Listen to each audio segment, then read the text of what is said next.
প্রমাণ করুক আমি কোথায় ওর ধর্ম নিয়ে আঘাত করেছি, ওর পার্সোনাল ছবি মিসইউজ করেছি।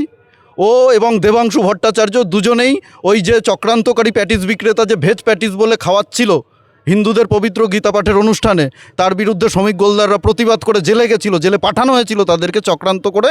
সেই শ্রমিক গোলদারের বিপক্ষে গিয়ে রোজিনা রহমান আর ওই দেবাংশু চটিচাটা দেবাংশু ভট্টাচার্য, দেবাংশু ভট্টাচার্য, ওরা দুজনেই পক্ষে কথা বলেছে। এখানে রাজনীতির ব্যাপার নেই, তো সেই জন্য দুজনের ছবি, আমি সেই ছবিও আমার ইসেতে রয়েছে, ফেসবুকে রয়েছে, আমি তো ডিলিট করিনি, আমি কোনো অন্যায় করিনি, সেখানে ডিলেটের কোনো ব্যাপার নেই।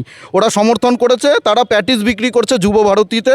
ওই মেসি যেদিন এসেছিলো আমি লিখেছি যে আজকে যদি দেবাংশু আর রোজিনা প্যাটিস বিক্রি করতো, চিকেন প্যাটিস, যুব ভারতীতে গিয়ে, এই যে এই ছবি আপনারা দেখতে পাচ্ছেন, এখানে কোনো অশালীন ছবি আছে? এই ছবি আমি তো ডিলিট করিনি, আর করবো না, আমি কোনো পোস্ট ডিলিট করি না, ঠিক আছে? আমাকে বলেছিল ডিলিট করতে অনেকেই, অনেক জায়গা থেকে, আমি ডিলিট করিনি।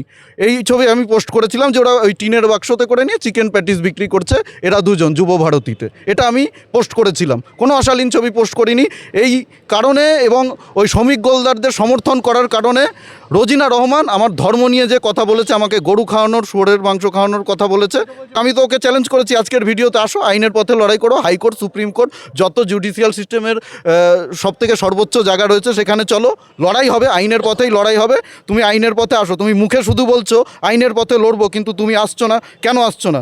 এই যে রোজিনা রহমান, এই যে দেখুন কি পোস্ট করেছিল, আমি আপনাদেরকে দেখাই, এই যে রোজিনা রহমান, এই যে রোজিনা জার্নালিস্ট, এই অ্যাকাউন্ট থেকে পোস্ট করেছিল, এটা ফেক, আপনারা দেখুন এইখানটা, এই যে রোজিনা জার্নালিস্ট, আমি ক্লিক করছি, এই যে 35কে ফলোয়ার, এটা কি করে আমি রাতারাতি ফেক করে 35কে, এখানে তো রীতিমতো পোস্ট করছে আমার বিরুদ্ধে, এখনও করছে, আগেও করেছে, দীর্ঘদিন থেকে ওর এই পোস্ট করছে, ওর পোস্ট করছে, কি করে ফেক হয় এটা? বললাম আমার কাছে স্ক্রিন রেকর্ড রয়েছে, আমি স্ক্রিনশট নিয়ে রেখেছি, আরও অনেকেই নিয়ে রেখেছে। আমি তো বলছি প্রমাণ করতে হবে, তো বললে তো হবে না। দিবাকর দেবনাথ তো প্রমাণ দেখিয়ে তারপরে বলছে, কোনো মিথ্যে এলিগেশন তো আমি রোজিনার বিরুদ্ধে আনিনি। আমি তো ওকে, আমার ভিডিও দেখবেন আপনারা ইউটিউবে, আমি রোজিনা রহমানকে নিয়ে যা যা বলেছি, আমি ওর ধর্ম নিয়ে হাট করে কোনো কথা বলিনি, ওর শারীরিক গঠন, ওর কার সাথে চলাফেরা করে, ওর পরিবার, এই সব নিয়ে ব্যক্তিগত কোনো আক্রমণ করিনি। যে ইস্যু নিয়ে ও কথা বলেছে আমি সেই ইস্যুতেই কিন্তু ওর সঙ্গে বিতর্কে জড়িয়ে। রোজিনার হাজব্যান্ড তো গেছে বাবরি মসজিদ যে বানাচ্ছে হুমায়ুন কবির, সেখানে রোজিনা রহমান, তার হাজব্যান্ড সেখানে, ওই হুমায়ুন কবির যে বলেছিল ভাগীরথীতে ভাসিয়ে দেব হিন্দুদেরকে, 30% হিন্দুদেরকে ভাগীরথীতে ভাসিয়ে দেব, সেই হুমায়ুন কবিরের সাথে কি করছে? এটা কি রোজিনা রহমানের হাজব্যান্ড না?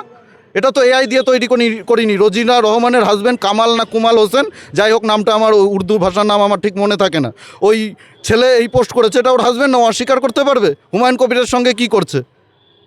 ও নিজেকে জাতীয়তাবাদী মুসলিম বলে, রাষ্ট্রবাদী মুসলিম বলে, এটা কি হুমায়ুন কবির কে রাষ্ট্রবাদী মুসলমান?